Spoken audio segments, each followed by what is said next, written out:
What is up, YouTube? Welcome to PanFro Games. In today's video, I'm going to show you how to reach infinite wealth in Pokemon Scarlet and Violet, and this is going to work even in the post patches of the DLC and the epilogue too, so you can reach that maximum money so you can buy anything to your heart's content.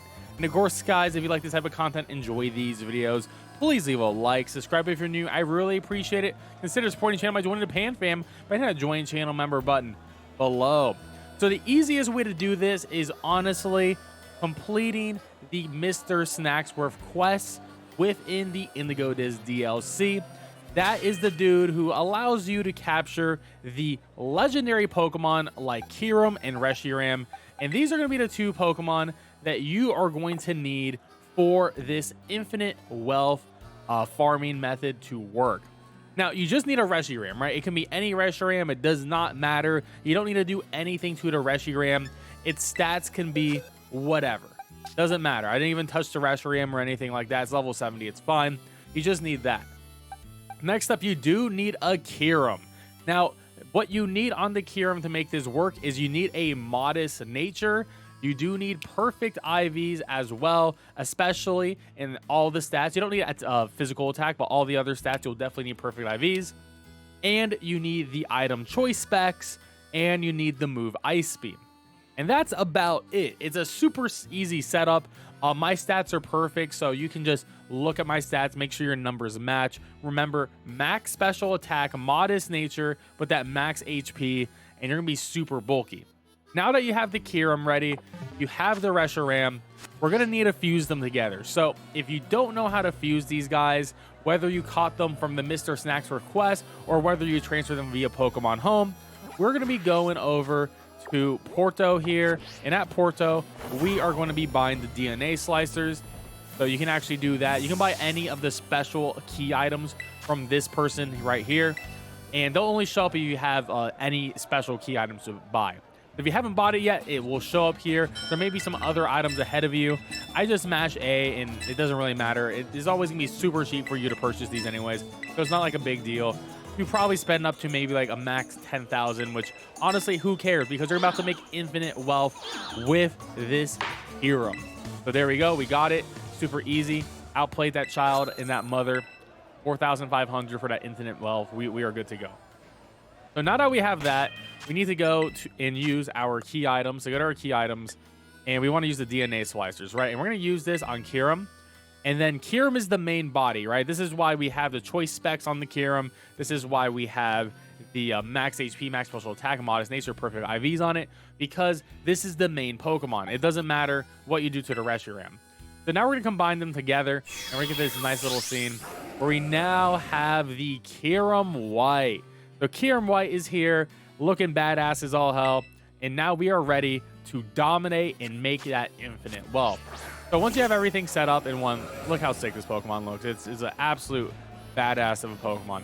Once we have that, we are ready for the Ace tournament, and I'll recommend saving your game before starting any of this and heading over to Mesagoza, to the front desk, and starting the battles. So if you didn't know, the Ace tournament got a final update after Pecharunt was released, and these are the new high levels that we are going to be dealing with. So 87 is going to be the highest level, which is going to be Nemona's Ace Pokemon, depending on what your starter was.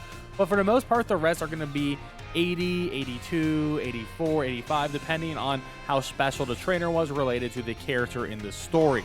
But overall, only a few of these Pokemon can even survive in choice specs Ice Beam from the Kyurem White. I would say Penny might be one of the harder ones because Vaporeon and Flareon both take a hit. But in general, even to get crit by them, you're going to be good to go. As long as the Pokemon doesn't resist, it's going to be a guaranteed kill. And if they do resist, they'll still most likely die. Don't forget, you're 20 levels above a lot of these Pokemon here. So it's really super easy and chill for the most part. Like Alamala, you can just get an easy one turn on that. So a lot of these Pokemon, you're not going to have to worry about. I know Colossal's another Pokemon here that can definitely be a little bit problematic. So Colossal, definitely watch out, but you should be okay. Even a crit Stone Edge, you will be okay, and you should knock out the rest of the Pokemon in one hit.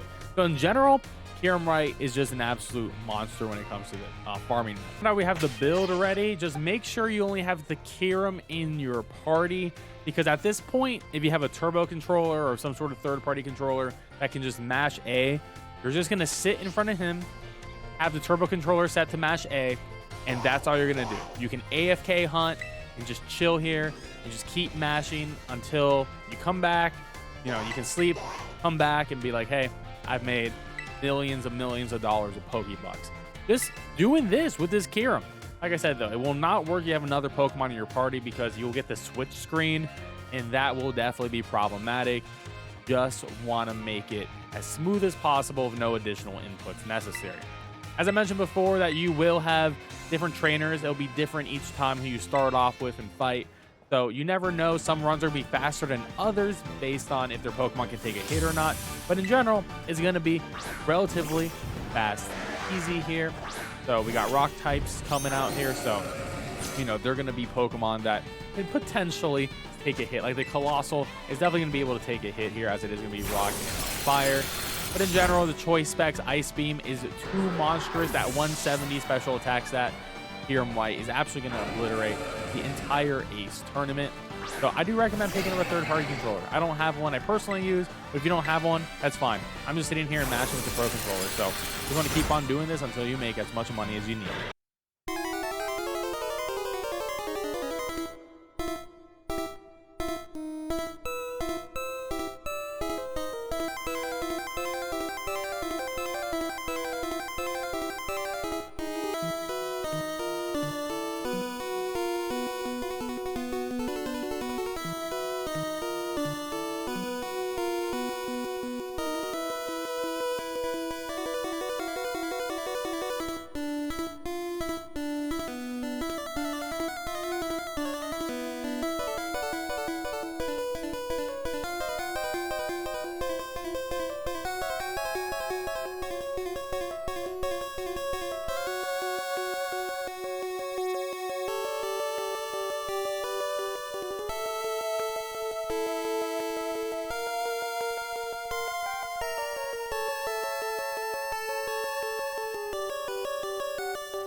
Running through the Ace tournament takes about 15 minutes for each run, and you do make a decent amount of money on each trainer defeated. You're making about 18,000 on the last one. You're getting a little bit more of a bump, but that's gonna be a quick buck right there for every 15 runs. Of course, you do get some mints, some prizes there as well, and because we start right in front of it, we just keep running this over and over again. It's super fast, it's super easy. Whatever you have it, guys, if you enjoyed this video, please leave a like, subscribe if you're new. I really appreciate it. I'll catch you guys next time. Peace out and have a great one.